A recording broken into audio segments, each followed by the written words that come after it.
चलो बच्चों, स्वागत आप सभी का है। चलो भाई, ऑनलाइन वालों का भी स्वागत है और ऑफलाइन वालों का भी स्वागत है भाई। कैसे रही होली फिर सबकी? बढ़िया। चलो, हमारा उत्तराखंड का इतिहास चल रहा है। उत्तराखंड के इतिहास में आज हम पढ़ेंगे कार्तिकेयपुर राजवंश। बहुत महत्वपूर्ण राजवंश उत्तराखंड के परीक्षाओं के दृष्टि से देखा जाता है कि कार्तिकेयपुर राजवंश या कत्यूरी राजवंश, इसी को कार्तिकेयपुर कहते हैं और इसी को कत्यूरी राजवंश कहते हैं। कत्यूरी और कार्तिकेय इनको ही कहते हैं।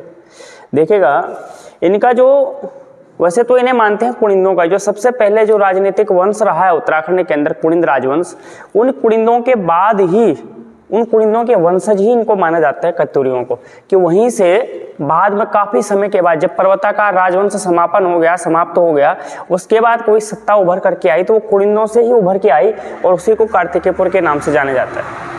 अच्छा, कार्तिकेयपुर के नाम से इसलिए जाना जाता है कि उस समय कोई ऐसा किसी राजा का ऐसा नाम से नहीं वंश चलाते थे। जिस जगह उनकी राजधानी होती थी उसी जगह को क्या करते थे, वही उसी का नाम दे देते थे वो लोग। जहाँ पर उनकी राजधानी होती थी उसी जगह को राजवंश का नाम देते थे। अच्छा, जो ये कार्तिकेयपुर या कत्यूरी राजवंश है, इनका जो शासन काल का समय आता है कि उत्तराखंड में इन्होंने कब से कब शासन किया, तो उत्तराखंड में इन्होंने किया था आपका 700 ईस्वी से लेकर के 1050 ईस्वी तक। 700 ईस्वी से लेकर के और 1050 ईस्वी तक इन्होंने उत्तराखंड के अंदर शासन किया। किसने? कत्यूरियों ने। इन कत्यूरियों को, इन कार्तिकों को कत्यूरी, हमारे जो एटकिंसन में होते हैं विदेशी इतिहासकार, वही इनको क्या मानते हैं? कत्यूरी मानते हैं। कि ये कार्तिकेयपुर राजवंश था, इसी को कत्यूरी राजवंश कौन मानते हैं? एटकिंसन महोदय। ठीक है, हम थोड़ा देखेंगे कि उत्तराखंड के कार्तिकेयपुर राजवंश के बारे में थोड़ा बेसिक जानकारी लेंगे। इनके प्रशासन के बारे में भी देखेंगे हम, इनका प्रशासन क्या था। सबसे पहले देखेंगे हम इनका संस्थापक, शुरुआत किसने करी थी।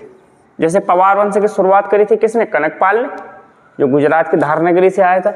वैसे ही किसने करी थी इसके संस्थापक? बसंत देव ने। कौन था कत्यूरी राजवंश का संस्थापक? बसंत देव। इस बसंत देव को एक नाम से और जानते थे, वासुदेव